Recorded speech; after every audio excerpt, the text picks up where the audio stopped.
Hello and welcome everybody to a fretboard diagram video by Guitar Union. Thanks for joining me. I'm going to start a series of videos that are just dedicated to a single key, kind of breaking everything down, an opportunity for the viewer to spend some time just looking at and thinking about the notes of a certain scale. And oftentimes we approach learning scales as like, okay, we got to cram in all 12 at once without really spending time with a single one, getting to know its individual characteristics so that it just becomes second nature.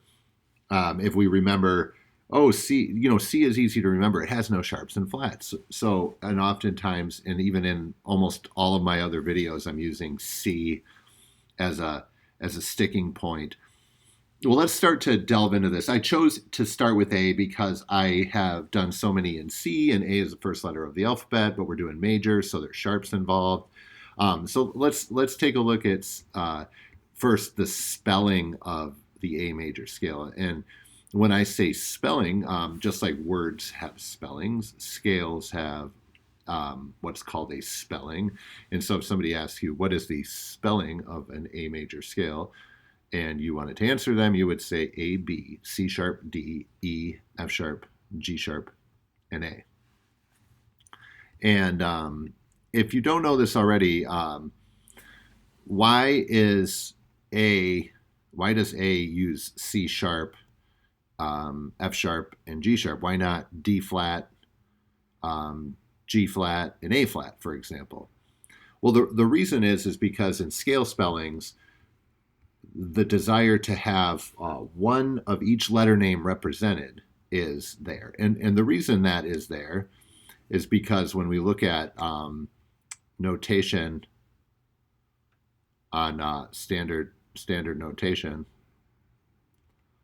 got my screen messed up here, sorry about that. When we look at standard notation,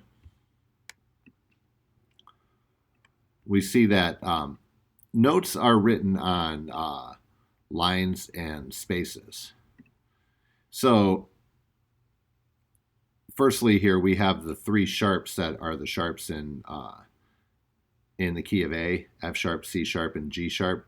That is called the key signature. And then written out, these sharps are not necessary, but I wrote them out just so we're, courtesy sharps, if you will. Just so that when we're looking at them, we know where we are. In standard written music, though, the key signature is there, and then this note is just written as is with no sharp, unless it was first naturaled and then sharped. In any case, I just wanted to point out that this is a redundant thing, but done on purpose. So this is A, this is B, this is C sharp. If we chose the D flat, that means we would be crowding the D line. So no matter what, if it's sharp, flat, or natural, all D's go on this line or whichever space or line it is on which octave. So in this case, it makes sense because we have a natural D, the obvious choice was the C sharp. And then that plays out with the F sharp and the G sharp as well. So that's why with major scales, you either have flat keys or sharp keys, and you don't have both in the same key. Sure, you will see some melodies and songs that have both in the same key. Those are altered notes that are outside of the scale. In any case, I also recommend, if you're wanting to get to know your scales very well, grab some staff paper and write them out. Write them out as you're saying them and put the sharps in there, write the key signatures, get to know the key signatures. We want to involve ourselves with every key and memorize that where they are. Another good way to do it is to, if you have access to a keyboard or a piano, play your notes on the keyboard or piano. The piano, I believe, is where this system came from because everything's in black and white. The sharps and flats are the black keys. So when we do it, we kind of get this black and white visual of the sharps mixed with that. So when I think of the key of A on the piano, I'm thinking, okay, the C sharp, F sharp, and G sharp, and they're very distinctly noted in the color spectrum. Anyhow, I'll put this away. So practice those however you want to get to know them. The same methods are not good for everybody. So this is the spelling of A. Another thing is when we open up the circle of fifths, a kind of a cool thing is, and the reason I have these highlighted in yellow is because we have all of the notes of a major scale are on 7 straight pi shapes. So we have A, E, B. These are all in fifths, of course. F sharp, C sharp, G sharp, which is the same as A flat. The reason this is only A flat on here is because there is no written key of G sharp. And then the other note is behind it, the 4. This is the 1, 4, and 5 of the key of A. So let's start talking about that now. On our guitar diagrams here, all the way to the left, we have all of the notes of the key of A.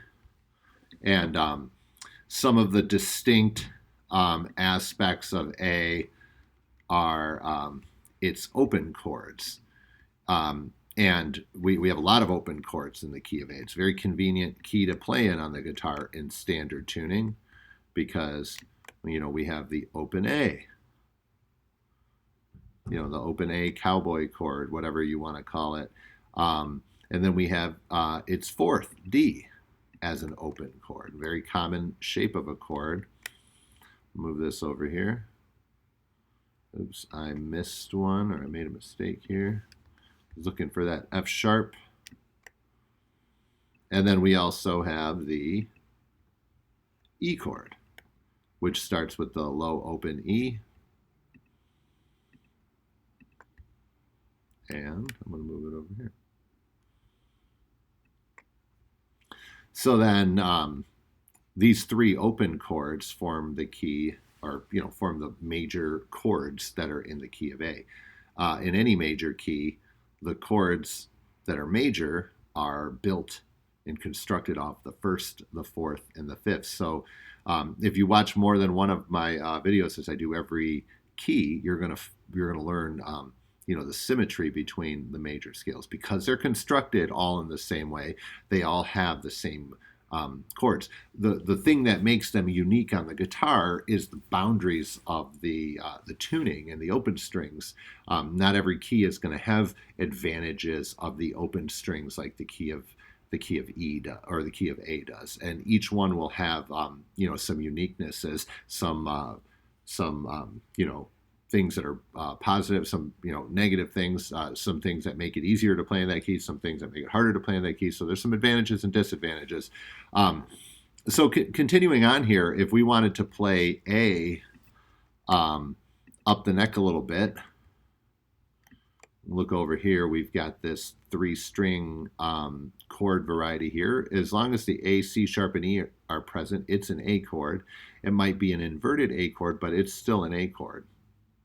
So that's one version of it. And in this zone right here, we're going to look for a D, and we do have one.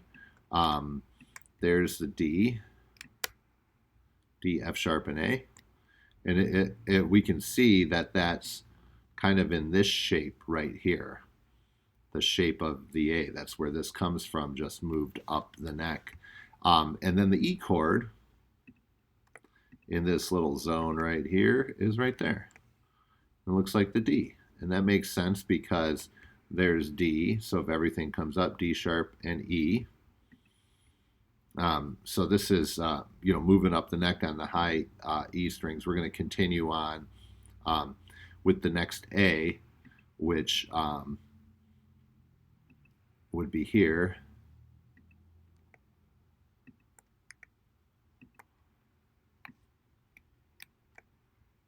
And so now we've got the A that looks like a D.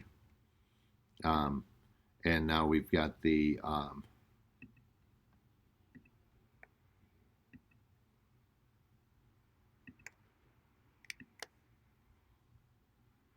D. And this D, of course, is, comes from the shape of what the open E looks like. right there. And then additionally, we have the E chord in the shape of this right here, which we just had for, oops, I'm going to move it over a little bit more. And so now these are the main shapes, and we can move up just a little bit more here, and notice we once again have this shape right here, which is the same as where it was open. So notice we're at the 12th fret. Similar, that's where we've arrived with our, so I had those still connected there. So the D and then the E, which is, so all these last three are duplicates of what we have open. That is A, C sharp, and E. You can see the shapes are exactly the same.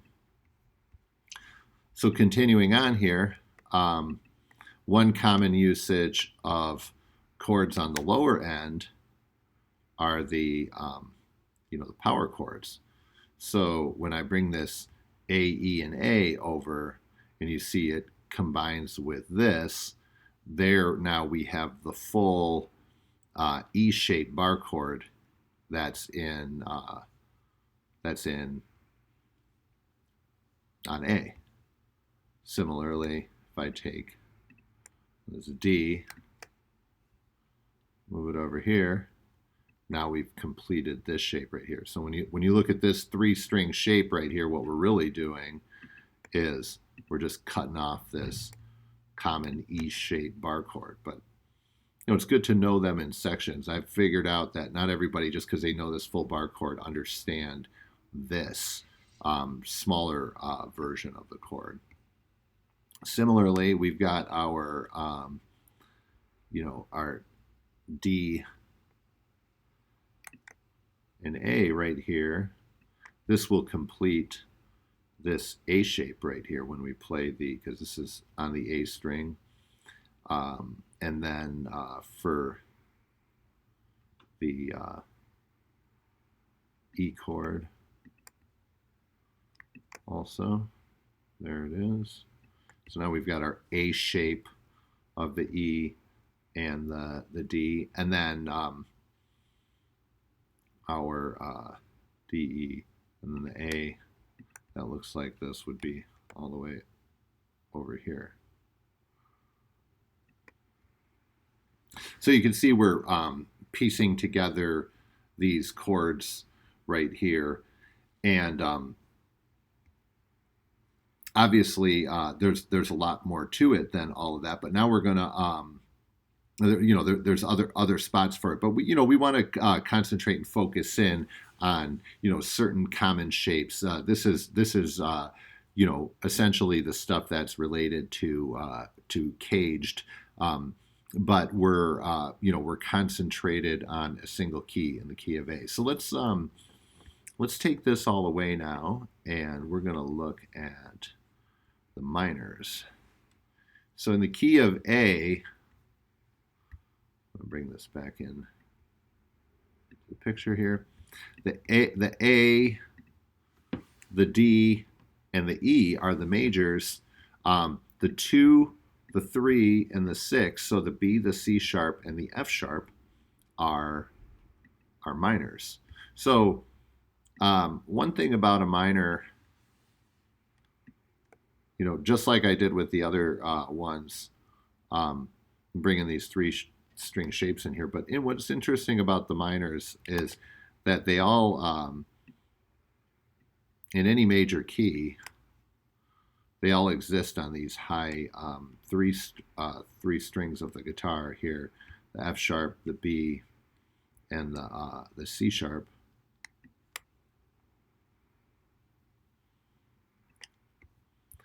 And so these are rooted off of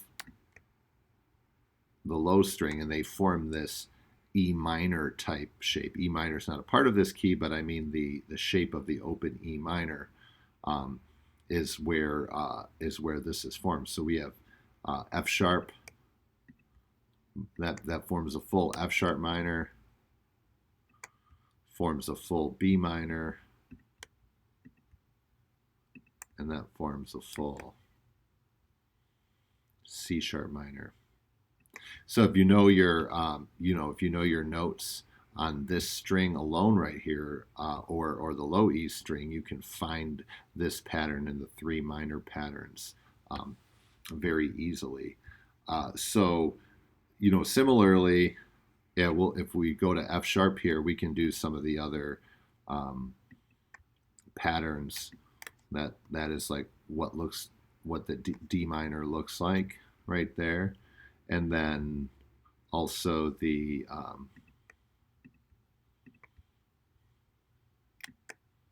this is essentially the A minor, and you might not see it, but if I bring in the lower power chord or fifth, now you'll see the shape of the A minor. And the same things can be done with these chords right here. We have the B minor shape, or the D minor shape for B minor, and then the C sharp minor shape.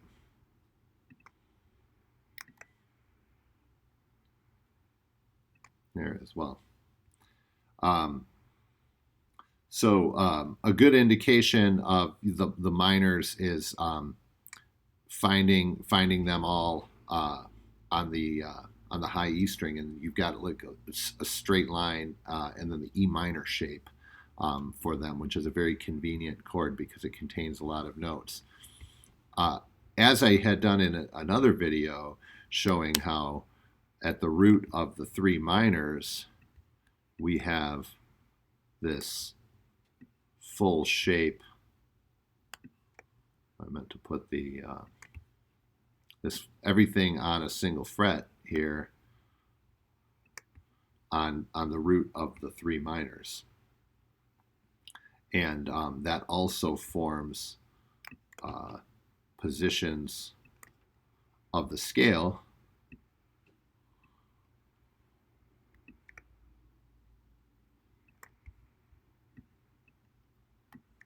that commonly get used and played.